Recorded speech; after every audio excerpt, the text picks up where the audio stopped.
अस्सलामुअलैकुम। वालेकुम अस्सलाम व रहमतुल्लाहि व बरकातुहू। अल्हम्दुलिल्लाह। और आप खैरियत से हैं? जी मैं भी खैरियत से हूँ।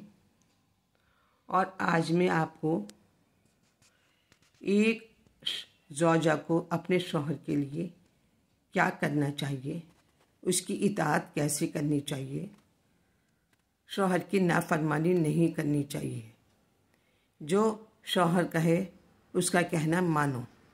ये अल्लाह का हुक्म है और रसूल का भी हुक्म है।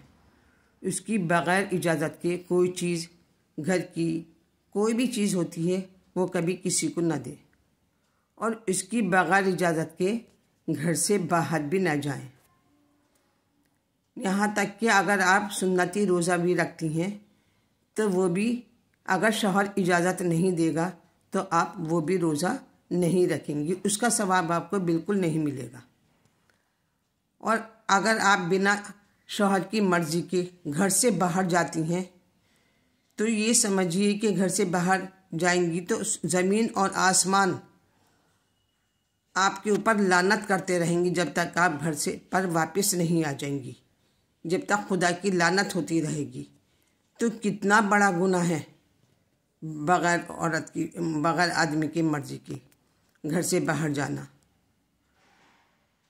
और आपको ये चाहिए कि शौहर के लिए आप सज धज के रहें, साफ़ सुथरी रहें, खुशबू लगाएं।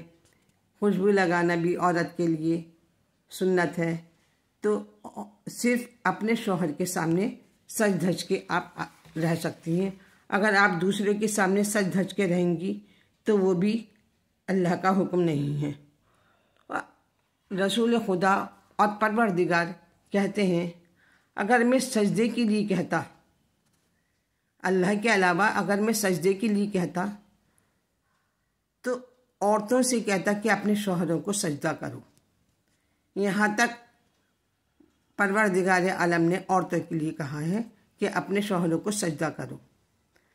तो इसलिए तैयार रहें, साफ़ सुथरे कपड़े पहने, अपने घर का ख्याल रखें, अपने बच्चों का ख्याल रखें और अपने शौहर की बिना मर्ज़ी की कोई काम ना करें, उसकी खिदमत करें। और दूसरे ये है कि कभी भी अपने ससुराल की बातें कभी घर पर ना करें, क्योंकि इससे भी घर के अंदर रंजिश होती है और ये बात बहुत ज़्यादा बढ़ जाती है। आप अगर अपनी सास का, नंदों का ख्याल करेंगी तो शौहर भी आपसे खुश होगा। शौहर की खिदमत के साथ साथ आपको अपने नंदों की, सास की, ससुर की, जो भी हैं उनका भी ख्याल रखना चाहिए। इससे भी आपकी ससुराल में इज्जत भी रहेगी और आपको सुकून भी रहेगा और आपके शौहर भी इस बात से खुश रहेंगे।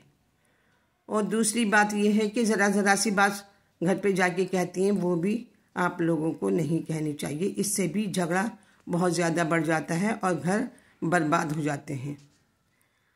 और आगे परवरदिगार ने कहा है कि अपने को ढक के रखो, पर्दे के अंदर रहो, क्योंकि आपको पता है कि पर्दा औरत के लिए कितना ज़रूरी है। कि रसूल खुदा ने भी एक अंधे नाबीना को अपने घर में ले आए और रसूल जनाब सैयदा से पूछ कर कि मेरा साहबी है, मैं अंदर आ जाऊँ।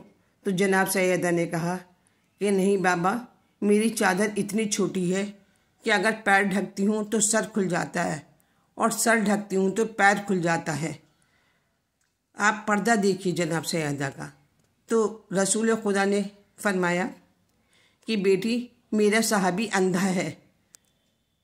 जनाब सैयदा कहती हैं, बाबा आपका साहबी तो अंधा है, मैं तो अंधी नहीं हूँ।